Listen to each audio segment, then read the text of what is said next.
Hello, আজকে কিন্তু একটা ফ্যাক্ট শেয়ার করতে এলাম, যেটা আমার আর আপনার মতো অনেকেরই জানা উচিত। সেদিন পৌঁছেছিলাম বেলুড়ের পলাশকুঞ্জে।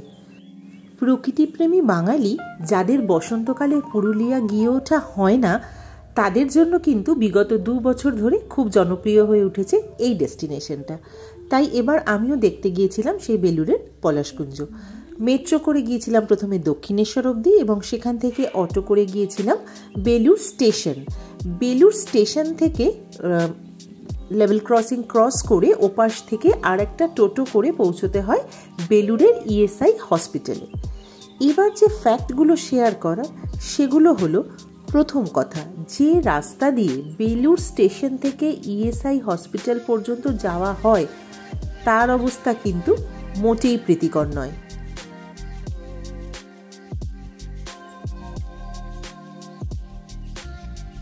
রাস্তার দুদিকে রয়েছে বিরাট বড় পরিমাণে ডাম্পিং গ্রাউন্ড। সে সমস্ত অতিক্রম করে অবশেষে পৌঁছলাম বেলুড় ইএসআই হাসপাতাল চত্বরে। এবং গিয়েছিলাম খুবই বেশি এক্সপেকটেশন নিয়ে যে প্রচুর পলাশ ফুল দেখতে পাবো, কারণ আমরা গিয়েছিলাম প্রায় মার্চ মাসে।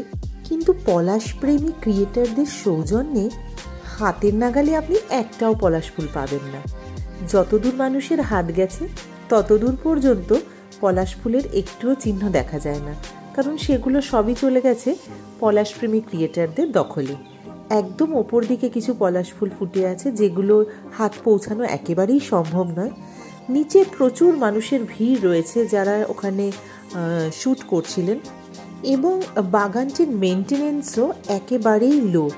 সুতরাং যে আশা নিয়ে গিয়েছিলাম তার প্রায় কিছুই পূর্ণ হয়নি, এবং সেখানে বেশিক্ষণ থাকার সুযোগও আমাদের হয়নি। মিনিট 10 থাকার পরেই সেখান থেকে আমরা বেরিয়ে চলে এসেছিলাম। হাসপাতাল কর্তৃপক্ষের কাছে অনুরোধ থাকলো তারা যেন আগামী বছর পলাশের সময় বাগানটিকে আরেকটু রক্ষণাবেক্ষণের ব্যবস্থা করেন। তাহলে হয়তো সত্যি যারা পুরুলিয়া গিয়ে উঠতে পারবে না তারা এখানে এসে পলাশের সৌন্দর্য উপভোগ করতে পারবেন। না হলে জায়গাটি পরিণত হবে শুধুই মাত্র একটি শুটিং স্পটে। অনেকেই অনেক দূর দূরান্ত থেকে অনেক আশা নিয়ে আসেন, তাদের জন্য আমি ফ্যাক্টটা শেয়ার করলাম। তবে ফেরার পথে বেলুড় থেকে লঞ্চে করে গঙ্গা পার হওয়ার অভিজ্ঞতাটা খুব সুন্দর ছিল। ভালো থাকবেন সবাই।